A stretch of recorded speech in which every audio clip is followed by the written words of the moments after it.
Ilmi maaf abbaan waamama.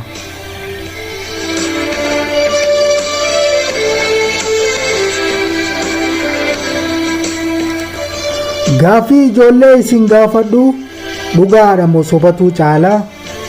Isa kamtu hallayya bu'ee isa kamtu addunyaa dhaalaa?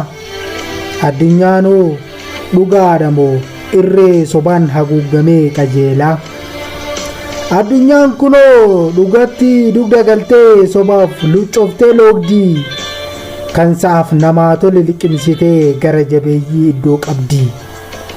Kunoo dhugaaf awwaalli qotamee somni addabaabaayii garmaamaa, haati ciniinfattee deessosoo jirtu ilmi maaf abbaan waamama. Sangaan dhagaa fi hidda buqqisee ofiif raqoof quncee soorataa, kan takkaa ooruu seenee hin beenne fardi baaqelaaf garbuu nyaataa.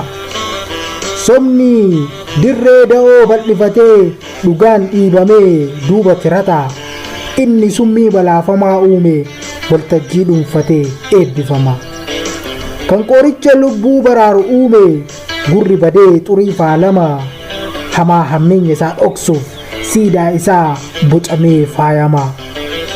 Dhuguma haati deessosoo jirtu ilmi maaf abbaan waamama.